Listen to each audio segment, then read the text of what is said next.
Olá pessoal, sejam bem-vindos.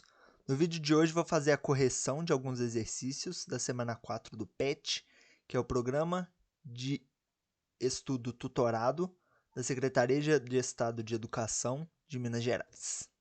Então vamos lá resolver os exercícios. Primeiro, a atividade 4, que é um exercício do Enem de 2017. Ele diz que uma das principais provas de velocidade do atletismo é a prova dos 400 metros rasos. No Campeonato Mundial de Sevilha, em 1999, o atleta Michael Johnson venceu essa prova com a marca de 43,18 segundos. Esse tempo em segundos, escrito em notação científica, é. Então, você tem aí os segundos, né, o tempo do atleta, que é 43,18, e ele está pedindo para você passar esse número para a notação científica. Então, você tem que lembrar que notação científica ele é um número vezes 10 elevado a um outro número. E aí, esses dois números estão relacionados, né? O número que multiplica a potência e o expoente da potência. Então, o número que multiplica o 10, né? A potência, ele tem que ser um número entre 1 e 10. Tem que ser no mínimo 1, no máximo 10. Então, o número 43,18, eu vou passar ele para 4,318. O que eu estou fazendo? Eu estou movendo a minha vírgula aqui, ó, uma casa para a esquerda, para ficar entre 1 e 10, que eu formo o número 4,318. Ok? Quando eu faço isso, quando eu faço esse movimento da minha vírgula para a esquerda, a gente já viu que o expoente ele fica positivo, né? E a quantidade de casas que eu ando é o expoente que eu vou colocar lá no meu 10.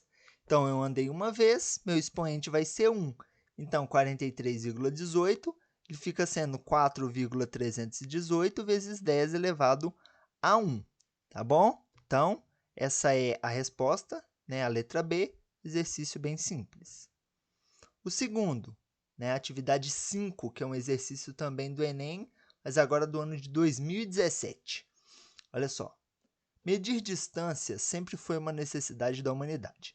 Ao longo do tempo, fez-se necessária a criação de unidades de medida que pudessem representar tais distâncias, como, por exemplo, o metro.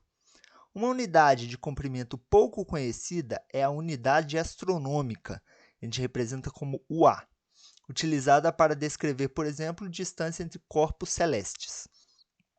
Por definição, uma unidade astronômica equivale à distância entre a Terra e o Sol, que em notação científica é dado por 1,496 vezes 10 ao quadrado milhões de quilômetros. Nessa forma de representação, uma unidade astronômica em metro equivale a todos esses valores, 1,496, e aí em cada opção você tem uma potência de 10. Tá bom. Então, aqui a gente tem muitas informações, né? Mas ele está pedindo, né? Em suma, está pedindo para você passar esse número. 1,496 vezes 10 ao quadrado milhões de quilômetros para metros. Então, a gente já fez questões assim também nas outras semanas. Então, vamos ver como que a gente vai resolver. A gente sabe que uma unidade astronômica é 1,496 vezes 10 ao quadrado milhões de quilômetros. Então, esse milhões a gente consegue também escrever em notação científica, em potência de 10, e o quilômetro também. Como que a gente escreve isso? 1,496 vezes 10 ao quadrado, é a mesma coisa que está aqui em cima. Milhões, quer dizer, 1 milhão é 10 elevado a 6, e 1 quilômetro são 10 elevado a 3 metros, são 1.000 metros. Okay? Então, eu passei milhões e quilômetros para potências de 10. Agora, o que eu faço? Eu uso a propriedade da multiplicação de potências de mesma base, que a gente já viu. Eu vou somar, vou conservar minha base e vou somar cada um dos meus expoentes. E aí eu chego na resposta final, que é 1,496 vezes 10 elevado a 11 metros. Tá? E olhando lá nas alternativas, né, a resposta é a letra A. Tá bom? Por fim, Nós temos a atividade 6 do Enem de 2016. Ela fala que um petroleiro possui um reservatório no formato de paralelepípedo retangular com as dimensões de 60 metros por 10 metros de base por 10 metros de altura. Com o objetivo de minimizar o impacto ambiental em um eventual vazamento, esse reservatório é subdividido em 3 compartimentos, A, B e C, de mesmo volume por 2 placas de aço retangulares com dimensões de 7 metros de altura e 10 metros de base, de modo que os compartimentos são interligados conforme a figura. Assim, caso haja rompimento no casco do reservatório, apenas uma parte de sua carga vazará. Então, esse é o desenho que ilustra tudo, tá? O reservatório com os seus compartimentos A, B e C, com as plaquinhas dividindo aqui, tá bom? Vamos ver o que se pede. Suponha que ocorra um desastre quando o petroleiro se encontra com sua carga máxima. Ele sofre um acidente que ocasionou um furo no fundo do compartimento C. Para fins de cálculos, considere desprezíveis as espessuras das placas divisórias. Após o fim do vazamento, o volume do petroleiro derramado, de petróleo derramado, terá sido, e aí tem os volumes que podem ter sido derramados, tá? Então, aqui tem muita coisa. Vamos lá, vamos por partes. Primeira coisa, está falando que a gente tem que considerar o reservatório na sua carga total. E antes de eu falar isso, né? Esse exercício aqui ele tem notação científica, né? Dá para ver aqui que as respostas são todas em notação científica, né? Mas o exercício em suma, ele não é de notação científica, ele é um exercício de cálculo de volume, tá bom? Então, aqui você tem que ter essa maldade de ver que não é somente notação científica, tá bom? E aí, como vocês ainda não aprenderam sobre volumes, teriam que pesquisar um pouco para descobrir, né? Mas, para todo sólido, o volume a gente calcula pela área da base vezes a altura. A área da base.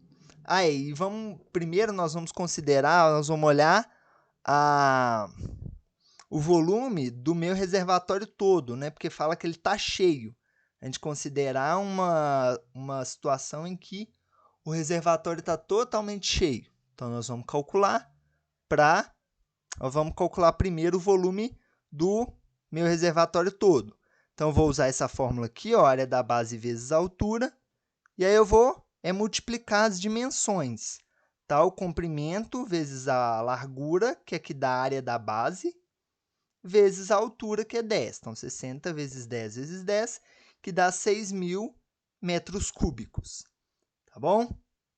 Então, esse é o volume do reservatório. Tá? O reservatório cabe isso, de petróleo. Agora, vamos calcular quanto que cabe cada compartimento. Meu compartimento aqui, por exemplo, o A. Aqui, ele fala que ele tem o mesmo volume. Então, todos os compartimentos têm o mesmo volume. E todos os compartimentos têm a mesma largura e a mesma altura. Então, para ele ter o mesmo volume, todos eles têm que ter também o mesmo comprimento, tá? Para eles terem o mesmo volume. Então, aqui é 60 dividido por 3 compartimentos. Então, cada um deles tem uma dimensão aqui, um comprimento de 20 metros. Então, eu vou fazer 20 vezes 7 vezes 10. E aí, eu acho o volume de cada compartimento. Compreendeu aqui de onde que eu tirei o 20? São 60 dividido por 3. Tá? Por isso que dá 20. Eu multiplico 20 pelo 10 pelo 7, que é o comprimento, vezes a largura, vezes a altura. Então, isso eu encontro 1.400 metros cúbicos, que é o volume de cada compartimentozinho. Ok? Agora, presta atenção que ele fala que vai ter um furinho aqui no C. Ocasionou um acidente que deu um rasgo aqui no compartimento C. Então, vai vazar todo o líquido do compartimento C, mas não é somente do compartimento C. Por quê? Porque lá no exercício fala que todos os compartimentos são interligados. E aonde que tem essa interligação? A interligação é aqui em cima, ó. Você está vendo aqui que essas plaquinhas têm somente uma altura de 7 metros, mas o compartimento ele tem uma altura de 10. Então, aqui em cima tem uma parte, ainda 3 metros, livre, onde o petróleo pode passar aqui de um lado para o outro. Então, vai vazar todo o conteúdo que estava em C, mais um conteúdo que estava sobrando aqui em cima de todo mundo. Entendeu? Então, não é somente 1.400 que vazou. Tá bom? Vamos tentar uma outra abordagem agora.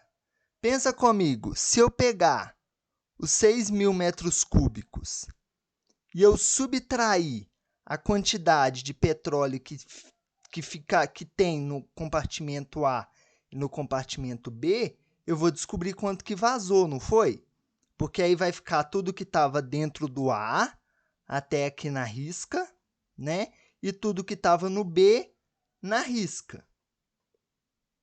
Né? Se eu pegar tudo e tirar o que está na risca aqui, o que vai sobrar é tudo que vazou. Então, é isso que eu vou fazer. Se cada compartimento tem 1.400, o compartimento A e B eles vão ter juntos 2.800, 1.400 mais 1.400, certo? Aí, agora, a gente faz 6.000, que é o todo, menos a parte que fica lá dentro. A parte que fica lá dentro é 2.800. Então, o que sobra é o que foi embora. Então, foi embora 3.200 metros cúbicos. Mas lá nas opções não tem 3.200. Tem as respostas em notação científica. Então, eu vou passar 3.200 para a notação científica. Fica 3,2 vezes 10 ao cubo metros cúbicos. Tá bom? E essa opção, a resposta lá é a letra D. Ok? Pessoal, se teve alguma dúvida, entre em contato com o seu professor, tá bom? Esse exercício aqui ele tem um conteúdo novo para vocês que é volume, então a dúvida aqui vai ser normal, tá bom? E a estratégia abordada por mim aqui também, ela é uma estratégia diferente do que a gente está normalmente acostumado a fazer, tá bom? Se você teve uma outra abordagem, mas conseguiu achar os 3.200 e os 3,2 vezes 10 ao cubo, tá totalmente certo, tá bom? Quer dizer que você conseguiu aí pensar da sua forma e acertou, e é isso mesmo, cada um pensando do seu jeito, tá bom? Ficou com dúvida? Entre em contato, tá bom? Um abraço e até mais!